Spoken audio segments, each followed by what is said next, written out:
Et Régine Rallèche, bonsoir. Bonsoir. Alors Régine, vous revenez nous parler d'éducation dans le 7-8 avec une toute nouvelle chronique EduTalk. Tout à fait Mathilde, avec cette nouvelle chronique, j'ai pour ambition d'aider ou en tout cas d'inspirer les jeunes dans leur orientation scolaire et professionnelle. Ça sera à travers des témoignages ou même des reportages, mais je voudrais également éveiller la curiosité des parents sur des nouvelles techniques d'apprentissage et même de leur faire découvrir de nouvelles écoles. Et donc ce soir, vous allez nous parler de la Forest International School. Tout à fait, elle est basée à Marais-Marly, mais je ne vous en dis pas plus. On a hâte d'en savoir davantage. On va parler d'éducation à présent avec une nouvelle chronique présentée par notre journaliste Régine Rallèche EduTalk. Et pour ce premier numéro, on va parler de la Forest International School. Et donc nous sommes justement avec la fondatrice de cette école, Julie Muller. Régine, est-ce que vous pouvez nous présenter en quelques mots qu'est-ce que cette école Forest International School? Et oui Mathilde, alors cette école elle a été créée en 2004 et elle est basée à Marais-Marly près de Saint-Germain-en-Laye. C'est une école privée hors contrat, c'est-à-dire qu'elle n'a pas signé d'accord avec l'État.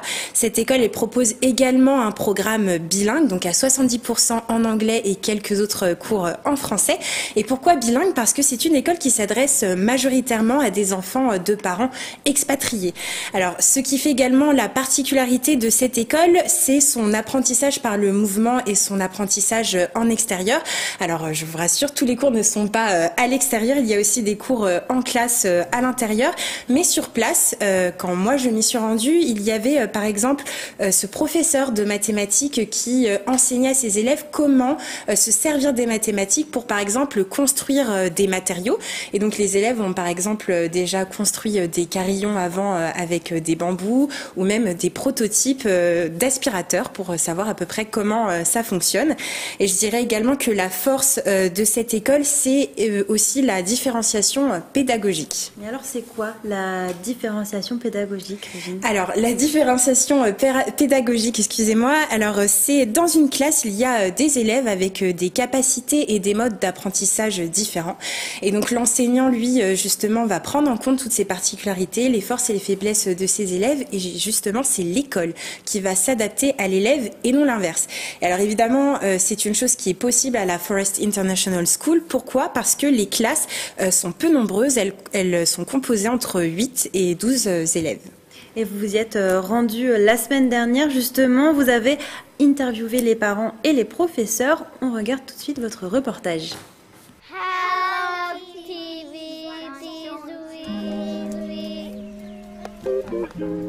Une des choses que j'aime le plus chez Forest International School, c'est que la pensée critique est mise au centre de tout.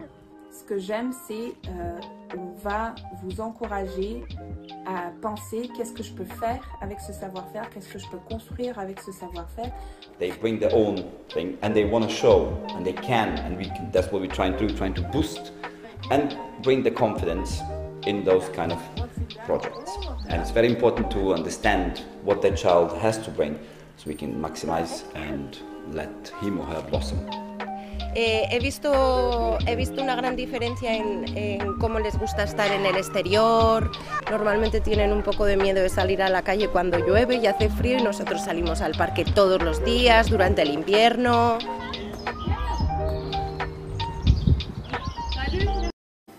Alors Julie Muller, on le voit dans cette vidéo, on entend de l'anglais, de l'espagnol. Combien de nationalités avez-vous au sein de votre école? Actuellement, on a 22 nationalités à l'école Forest. Ouais. Il y a beaucoup de monde, les gens viennent du monde entier et on accueille des familles avec des enfants qui ne parlent pas nécessairement ni anglais ni français. Et voilà, du fait des petits effectifs, on va pouvoir les intégrer rapidement et ils apprennent très très vite à parler l'anglais et le français. Justement, le programme est bilingue, majoritairement en anglais. Oui. J'imagine que pour certains, l'anglais, ça peut quand même poser quelques problèmes. C'est pas trop compliqué? Pour certains élèves non, pas plus que d'apprendre le français. Enfin, on accueille des enfants du monde entier, donc pour eux, c'est une langue étrangère comme une autre. Et alors justement, Julie Muller, des écoles de ce type, on n'en trouve pas énormément en France, on en compte actuellement une trentaine. Est-ce que vous pouvez nous expliquer un peu la genèse de cette école et pourquoi est-ce que vous avez décidé d'ouvrir une école de ce type? Donc Forest International School, on l'a créé il y a 19 ans avec ma mère et l'idée c'était de créer une école où les enfants aient du plaisir à venir, qu'ils arrivent le matin avec un grand sourire. Et on a commencé tout petit, on avait une classe et petit à petit on a créé des nouveaux espaces et des nouvelles classes, des nouveaux bâtiments. L'idée c'est de créer une école où on incorpore l'extérieur avec les classes. Donc on va enseigner aux enfants les matières académiques le matin, par exemple, et quelques après-midi par semaine, on va faire des activités comme ce que vous avez montré là, à l'extérieur en forêt ou alors dans l'enceinte de l'école. Et justement, vous le disiez, donc il y a une place importante de la nature. Pourquoi est-ce que vous jugez que c'est important aujourd'hui pour les enfants de passer du temps à l'extérieur ? C'est essentiel. Vous avez parlé de la différenciation. Travailler à l'extérieur, c'est travailler sur des projets concrets. Et en travaillant comme ça à l'extérieur, on peut différencier. C'est-à-dire qu'on peut s'adresser aux différents types d'apprentissage des enfants, les différentes intelligences, et on peut faire du multiniveau. Aujourd'hui, bien sûr, il y a une réalité en termes d'environnement et le fait de les sortir tous les jours, aller en forêt, ça permet d'observer les petits détails, aller voir les insectes, voir comment la faune et la flore évoluent. Donc là, actuellement, en forêt, il y a plein de plantes, il y a des bourgeons qui sortent et donc ce qu'on veut faire, c'est vraiment permettre à l'enfant d'être en symbiose avec son environnement et de prendre le temps d'observer parce qu'il y a énormément d'apprentissage potentiel à l'extérieur. Et du coup, cette pédagogie, elle se casse un petit peu avec la pédagogie traditionnelle qu'on connaît, en tout cas dans les écoles publiques. Est-ce que, justement, comme vous êtes une école hors contrat, est-ce que vous avez tout de même des obligations envers l'éducation nationale ? Comment est-ce que ça marche ? Tout à fait. Alors, on est obligé de passer par eux pour l'ouverture de l'école. C'est une demande à faire auprès du rectorat. Ensuite, on se fait inspecter quasiment chaque année. Et il faut montrer les diplômes de tous les professeurs. Et il faut vraiment soutenir déjà la candidature quand on ouvre l'école. Mais par la suite, il faut vraiment montrer carte blanche. Pas de blanche, carte blanche. C'est-à-dire, il faut être en règle vis-à-vis de l'accessibilité, les pompiers passent, etc. Donc, il faut vraiment être complètement en règle, tout comme les établissements publics. Mais vous avez quand même une bonne marge de liberté. Oui. Et vous avez le même programme aussi, ou c'est complètement différent en termes de maths, d'histoire, géographie ? Alors, nous suivons, à Forest International School, on suit le curriculum anglais. Oui. Donc, il y a des similitudes avec ce qui se fait en France. Par contre, il faut montrer des parallèles et montrer que, par exemple, les multiplications, on les enseigne plus ou moins au même âge. Après, en Europe, les programmes sont quasiment les mêmes et sont assez uniformes. Mais non, il faut vraiment jouer le jeu. Alors même si on ne fait pas partie du réseau, il faut montrer qu'on fait des apprentissages et qu'il y a des similitudes avec le système français. Et justement, en parlant de système français, de système anglais, en allant sur place, j'ai interviewé justement une maman, donc Annabelle Roberts, elle est canadienne et elle vit en France depuis 2008 et elle m'a dit avoir été assez surprise du système en France. Pour elle, en France, les filières scientifiques et les métiers d'ingénierie sont souvent mis en avant.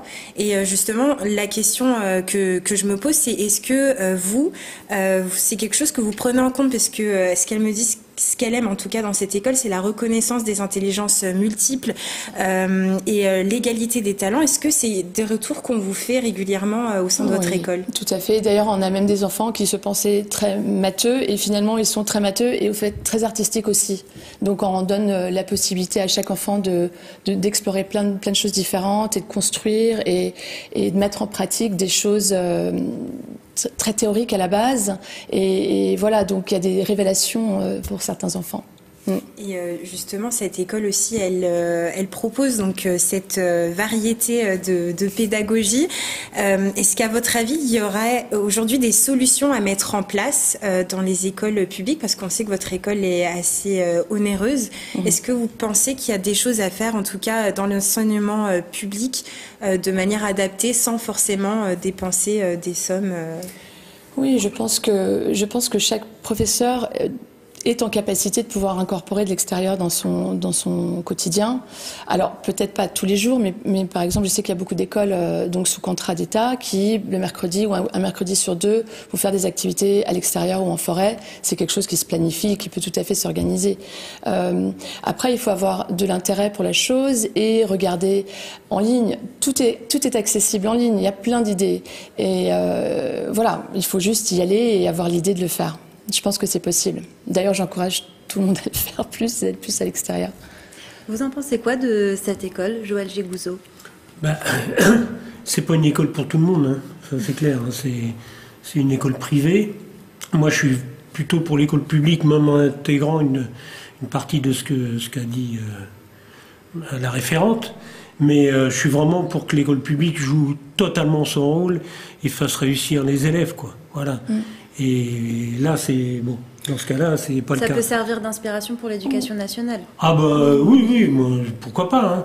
Mais ça, l'éducation nationale, pour moi, c'est vraiment la seule qui peut faire réussir l'ensemble des élèves dans les quartiers populaires comme dans les quartiers riches. Tout à fait. D'ailleurs, il faut savoir que ce type d'enseignement, dans certains pays, c'est pas réservé aux écoles privées, mais c'est vraiment incorporé dans les écoles publiques, notamment en Angleterre.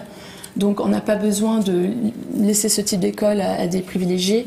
Et je pense que justement, il faudrait s'inspirer d'autres pays pour vraiment proposer des activités alternatives et d'autres pédagogies plus innovantes pour déjà capturer l'intérêt des enfants. Parce que chaque enfant a le droit et mérite d'avoir une bonne scolarité et une éducation intéressante. Totalement. Est-ce que vous avez pour projet d'ouvrir d'autres écoles en France? Pour l'instant, non. Mais pas d'objectif dans ce sens? Des écoles comme la mienne? Oui. Pour l'instant, non, mais pourquoi pas? Enfin, il existe plusieurs écoles de type Forest School en France, mais elles sont souvent réservées au mercredi ou au samedi. Et déjà, notre modèle, il est un peu hybride parce qu'on a des classes et des salles de classe. Donc, les enfants passent de la classe à l'extérieur. Mais la vraie Forest School, en Angleterre, dans les pays nordiques, tout se passe à l'extérieur. Eh bien, merci beaucoup, merci Julie Muller, d'avoir répondu à nos questions. Donc, je le rappelle, vous êtes la directrice de la Forest School International School.